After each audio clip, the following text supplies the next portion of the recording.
US President Donald Trump has called for the Israel-Hamas ceasefire to be cancelled if all the hostages held in Gaza are not returned by Saturday. He made the comments after Hamas announced it'll delay the release of hostages planned for this weekend, accusing Israel of violating the truce deal by delaying the return of Palestinians to northern Gaza and attacking them with gunfire.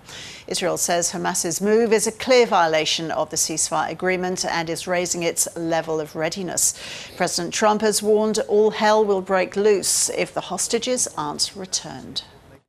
That's Israel's decision, but as far as I'm concerned, if all of the hostages aren't returned by Saturday at 12 o'clock, I think it's an appropriate time.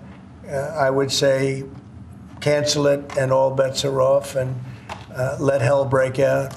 I'd say they ought to be returned by 12 o'clock on Saturday, and if they're not returned, all of them, not in drips and drabs, not 2 and 1 and 3 and 4 and 2.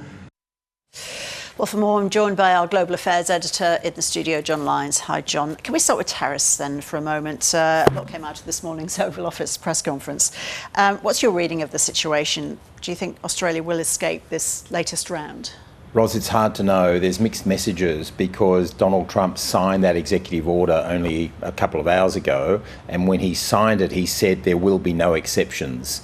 The reason he's doing this is because they're arguing that, you know, when they've done it in the past, there have been all sorts of exceptions. However, soon after that, he did say that he'd had a discussion with a very fine man, which was the Australian Prime Minister, and he would give great consideration to Australia's case for an exemption to that, having signed the 25% tariffs for all steel and aluminium entering the United States. So clearly for Anthony Albanese, this is a huge issue. I mean, if Australia is not exempted, then this will be a real liability for him going into an election campaign. So either Anthony Albanese will want to stall a decision by Donald Trump or get one where he does, as he did in 2018, credit to Malcolm Turnbull and the government at the time, they managed to get Australia carved out from that. So we're still not 100% sure, but at least Anthony Albanese got a great consideration out of Donald Trump.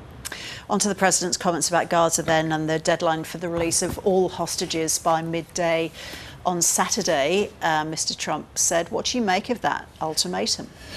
Well, I think that in a way that certainly overrides the ceasefire agreement. Donald Trump is saying, why should these hostages be released in groups, staggered release?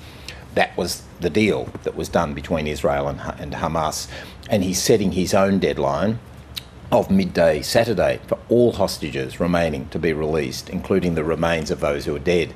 Now, he did make the point, though, that I'm speaking for myself, Israel can override it, but he said if all hostages are not out, all hell is going to break loose, which is an odd sort of comment because it would need to be a decision by the Israeli military to do that, and that would risk then the lives of those remaining hostages. So even if Donald Trump wants to do it, I'm not sure Israel wants to do it because whatever the haggling is at the moment, and there is some, obviously, haggling over all of this and animosity, bit by bit, as painful as this process is, three at a time, 4 at a time, the hostages are coming out and Palestinian prisoners some of them are being released from Israeli jails.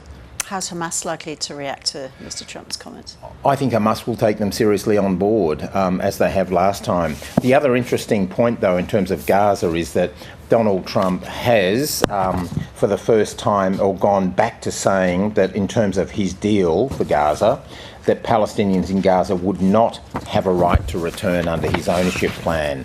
And he went on to say to everybody, think of it as a real estate development for the future, which is what we were talking about last week. When it first came out, it sounded uncannily like a New York property developer coming up with the Riviera of the Middle East. Only one problem, how do you get rid of the Palestinians? He's now, and then the administration's officials, Marco Rubio and them were saying, oh no, of course they'd be welcome to come back. Of course they'd be welcome to buy some of these condos or whatever that Donald Trump's would envisage being there. Now he's actually saying that they couldn't come back. So it looks like under the Donald Trump real estate development plan for Gaza, anybody could buy in there except Palestinians. So it's now looking more and more, certainly in the Arab world, it's more and more fitting the definition of ethnic cleansing.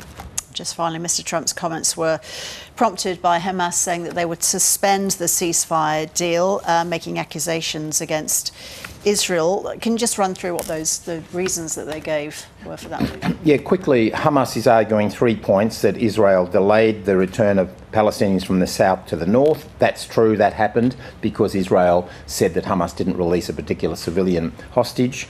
Secondly, Hamas is saying that the Israeli military has been bombing parts of Gaza and shooting at Palestinians. That also did occur. Israel says that they were protecting their own troops. The third one is contested, where Hamas is saying Israel's been impeding aid. Israel denies that.